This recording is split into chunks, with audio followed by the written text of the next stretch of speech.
Breaking news today. In Russia, I urged Greenpeace to shut down. Putin helped them out a lot. The Russian prosecutor general has deemed Greenpeace's work there to be undesirable. As the trend toward dictatorship in the Russian Federation continues, the local branch of Greenpeace was forced to close despite extensive negotiations and concessions by its leadership. This article was completed before the decision was made, but that made no difference. And I will not alter the text in any way. The Greenpeace office in Russia needs to close down immediately. No environmental group should be operating in Russia, much less paying taxes there or attempting to negotiate with the criminals who run the Kremlin. Ukraine, Georgia, Kazakhstan, and Armenia, among other former Soviet nations, do not have any Greenpeace chapters. However, Russia has one, and it has the opposite effect. Environmentalists in Russia are still preoccupied with single-use plastics and corrupt local officials, despite the radicalization of the country's political opposition.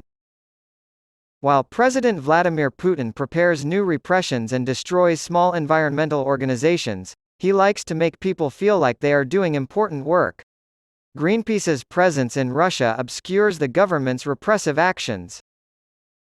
Putin's propaganda is terrible because of its variety.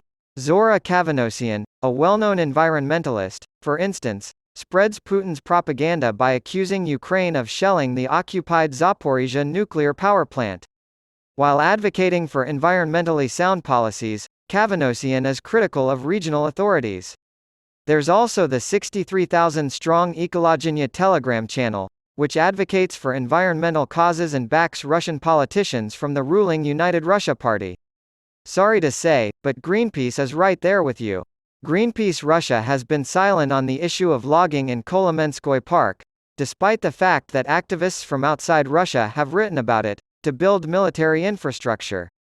Nor has it addressed the daily environmental disasters that occur in Ukraine as a result of Russia's war, such as local environmental protests, attacks on anti-coal activists, or flaring unsold gas, worth $10 million a day.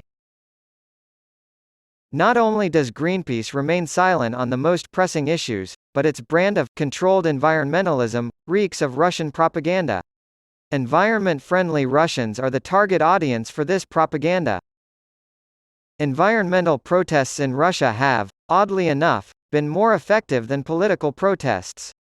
They have successfully opposed the Baltic nuclear power plant, a massive landfill site in Chiaze, and the exploitation of Khushtal Hill, among many other projects. Millions of Greenpeace supporters in Russia worry Putin that they will be politicized. And I hope they learn the hard way that war changes the natural world as well. The Kremlin has been giving environmentalists some leeway. People can feel good about themselves for having stopped the destruction of a park or other community asset at the hands of bad officials in this way. However, such a tactic is shameful in light of Putin's destruction of entire cities in Ukraine and Russia's massive deforestation. Greenpeace Russia, the largest environmental organization in the country, is leading Russians in the opposite direction while climate activists are radicalizing around the world, blocking roads, and taking over the infrastructure of major fossil fuel corporations. My loved ones and I are being kicked out of Russia for calling for a ban on fossil fuels, the root of the global warming crisis and the conflict in Ukraine. Meanwhile, Greenpeace maintains radio silence while accepting funding from Europe and portraying itself as an environmentalist organization. They are actually a part of Putin's propaganda wing. I write this not to discredit Greenpeace but to provoke thought. Graffiti, leaflets, and green guerrillas are not enough. Environmental protest must become more radical. And I think it's my moral duty to insist on this. When I was in Russia, long before the war broke out, I went out to demonstrate and make public statements on all of these issues. Greenpeace's strategy, like that of other Russians who stayed outside politics in order to reap economic benefits, has given the Kremlin the cover it needed to launch this criminal war. I have no doubt that the Russian Greenpeace office will not close voluntarily, but I do have no doubt that the Russian government will decide to expel the organization at some point. By then, Greenpeace will have permanently lost credibility due to its concessions in Russia. Cities in Ukraine are being destroyed, genocide is being committed, and a nuclear power plant has been taken over by Russia. Greenpeace remains silent despite this. Complicity in a genocide can be assumed from a lack of response. Greenpeace has been silent while exiled activists with few resources have documented the environmental damage caused by the war. This goes against the very principles upon which the company was founded. Putin's rule makes green peace impossible. War makes green cities unrealistic.